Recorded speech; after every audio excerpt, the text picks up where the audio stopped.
on va parler du SSD. Donc c'est vrai que pendant toutes ces années, le SSD a beaucoup évolué. On peut s'y perdre très facilement entre le type de mémoire, quelle vitesse choisir, quel format, quel protocole de communication. Donc c'est vrai que dans tout ça, ça devient un peu très compliqué. Donc, pour démontrer l'efficacité et l'utilité du SSD, il faut déjà le comparer avec le HDD. Pour cela, je vais vous énumérer les caractéristiques du HDD, donc ses points forts et ses points faibles, et je ferai de même avec le SSD, afin de pouvoir faire une comparaison globale des deux. J'ai avec moi un HDD, donc voici à quoi ça ressemble pour ceux qui n'en ont jamais vu. Ici c'est un HDD 3,5 pouces de Western Digital. On peut retrouver deux types de connexions pour les HDD, donc très anciennement l'IDE, mais maintenant on retrouve que du SATA dans toutes les cartes mères. À l'intérieur du HDD on retrouve des plateaux mécaniques et une tête de lecture qui vient balayer à l'intérieur afin de pouvoir faire la lecture et l'écriture. La lecture et l'écriture s'effectuent de ce fait sur une piste magnétique. Le HDD a une très grande durée de vie, on dit quand même qu'il peut durer jusqu'à 10 ans. Seulement il n'aime pas les chocs, et cela est dû au fait qu'il soit entièrement mécanique. On retrouve deux types de vitesses pour les HDD, 5400 tours par minute et 7200 tours par minute. Pour le 5400 tours par minute, on peut lire et écrire jusqu'à 50 mégasecondes avec un HDD, et pour le 7200 tours par minute, on peut atteindre jusqu'à 150 mégasecondes. Donc vous l'aurez compris, au plus il va vite, au plus il est performant au niveau vitesse. Seulement en contrepartie, le point négatif c'est son bruit. Donc il faut prendre également en compte la mémoire cache d'un HDD. Donc qu'est-ce que la mémoire cache? La mémoire cache est une mémoire temporaire qui permet la relecture plus rapide de certains fichiers. Le gros avantage aujourd'hui du HDD, c'est qu'on arrive à atteindre des capacités vraiment importantes. Donc aujourd'hui un HDD on peut retrouver jusqu'à 18 Tera, ce qui est énorme. Pour un HDD de 500 Go aujourd'hui, en comparaison avec un SSD de 500 Go en termes de prix, l'écart se resserre petit à petit et donc on arrive quasiment à une égalité, même si le SSD est légèrement plus cher, ce qui est plutôt un bon point et je pense que ça va évoluer dans le bon sens. Donc c'est-à-dire qu'après on va de plus en plus avoir des capacités plus élevées pour un prix équivalent entre un SSD et un HDD. Donc le HDD se connecte en SATA ici, pour retrouver directement le connecteur dans votre carte mère, à relier à votre carte mère, et l'alimentation qui est ici. Donc ça c'est directement à reconnecter sur votre alimentation. On peut retrouver également des HDD au format 2,5 pouces comme celui-ci, donc c'est un Western Digital 500 Go. C'est un format plus compact, qu'on peut retrouver notamment dans les PC portables. Donc maintenant que j'ai fait le tour du HDD, je vais vous parler du SSD en SATA également. C'est-à-dire qu'on va retrouver un SSD de ce format-là. Donc par exemple ici j'ai le 860 QVO de chez Samsung. C'est un SSD 2,5 pouces qui se connecte de la même façon que ce HDD, c'est-à-dire avec un cordon SATA et directement alimenté via votre alimentation PC. C'est exactement le même format et la même connectique, seulement là maintenant on passe sur un SSD. Et je vais vous présenter les caractéristiques techniques du SSD. Donc l'avantage du SSD c'est qu'il n'est plus mécanique, il utilise une mémoire flash comme une clé USB. Donc de ce fait, il est plus rapide et une latence plus faible. Le gros avantage du SSD c'est qu'il résiste au choc, étant donné qu'il n'y a plus de partie mécanique, et donc il se retrouvera plus facilement dans un PC portable. De ce fait, on n'aura plus peur de poser violemment son PC portable. Sa durée de vie et ses performances vont dépendre principalement du type de mémoire. On retrouve 4 types de mémoire, le SLC, le MLC, le TLC et le QLC. Le gros avantage du SSD c'est qu'il ne fait aucun bruit étant donné qu'il n'y a aucune partie en mouvement et qu'il ne chauffe pas. Sa vitesse est environ 4 fois plus rapide qu'un HDD étant donné qu'on peut retrouver des SSD allant jusqu'à 540 mégasecondes, ce qui est la limite du SATA puisqu'il peut atteindre jusqu'à 600 mégasecondes. Le prix du SSD reste forcément plus important que celui du HDD, mais il diminue avec le temps et il est quasiment à l'identique sur les faibles capacités. Maintenant, je viens de présenter le point faible et les points forts entre le HDD et le SSD. Je vais passer à une petite conclusion. Donc en fait, il n'y a pas de mauvais produit. Il y a tout simplement le bon produit qui est associé à votre utilisation. Moi, ce que je vous conseille, c'est de prendre un SSD pour démarrer votre OS, lancer des jeux ou encore lancer des logiciels. Et je vous conseille le HDD pour faire du stockage de médias, tout ce qui est photo, vidéo, audio. Donc on retrouve 4 types de mémoire, le SLC, le MLC, le TLC et le QLC.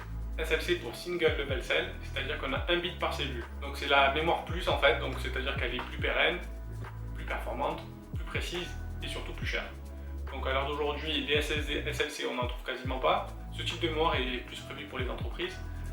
Cependant on en trouve dans tous les SSD aujourd'hui, puisqu'en fait cette mémoire est retrouvée principalement dans la mémoire cache des SSD. Maintenant je vais passer à MLC pour Multi-Level Cell, c'est-à-dire qu'on retrouve avec 2 bits par cellule. C'est une mémoire qui est plus courante, plus accessible, et qu'on peut utiliser quotidiennement et de façon intensive. C'est actuellement l'une des meilleures mémoires, c'est ce qu'on peut retrouver chez Samsung, notamment en version pro de leur SSD, et j'utilise principalement la mémoire MLC, c'est-à-dire que de ce fait, le SSD est plus performant et il y a une meilleure durée de vie. Donc on va passer à la mémoire TLC, c'est-à-dire 3 bits par cellule pour triple le level cell. Donc cette mémoire là c'est la mémoire des SSD les plus courants. Encore une fois là on va perdre en qualité, en performance, en endurance et bien sûr en prix. Et enfin la dernière mémoire, la QLC, pour quadrille level cell, c'est-à-dire le SSD de Samsung, le QVO 860 par exemple, ou le 870, qui est juste une amélioration de celui-ci. Donc là on va se retrouver avec une mémoire encore plus abordable, c'est-à-dire qu'on va diminuer les performances en endurance et bien sûr le prix égal toujours, mais seulement on va pouvoir de ce fait augmenter les capacités plus facilement et donc on peut arriver à avoir des valeurs de SSD aujourd'hui dans ce format-là en 8 Tera. Donc vous l'aurez compris, c'est un SSD de grande capacité mais à un prix très réduit. Donc entre le SLC et le QLC, on a fait une évolution mais on a perdu en qualité, en prix, en performance, en vitesse. Mais vous allez me dire maintenant, j'ai pas envie que j'achète un SSD et dans un mois c'est fini, il meurt parce que certes il a une plus grande capacité mais il tient pas longtemps. Donc pour vous donner une ordre d'idée, ici le QVO de Samsung est donné pour 300 TBW, c'est-à-dire 300 Teraoctets d'écriture durant toute sa vie. Donc imaginons qu'on arrive à écrire 300 Teraoctets de données sur un an, ça reviendrait à écrire 1 Tera par jour, ce qui correspondrait exactement à la capacité entière journalière d'écriture de ce SSD, ce qui est relativement énorme. Donc maintenant je vais vous faire une petite explication entre la NAND et la 3D NAND. C'est-à-dire qu'avant on avait une NAND 2D, le fait de passer à la 3D c'est une empilation de couches et donc on se retrouve du coup à empiler les mémoires pour augmenter les capacités, le volume. Donc maintenant je vais vous présenter le tout dernier format de SSD. J'ai avec moi le tout dernier SSD de chez Crucial, le P5 en PCI Express 3.0 et au format 1.2. Donc c'est le tout dernier SSD de la gamme de chez Crucial.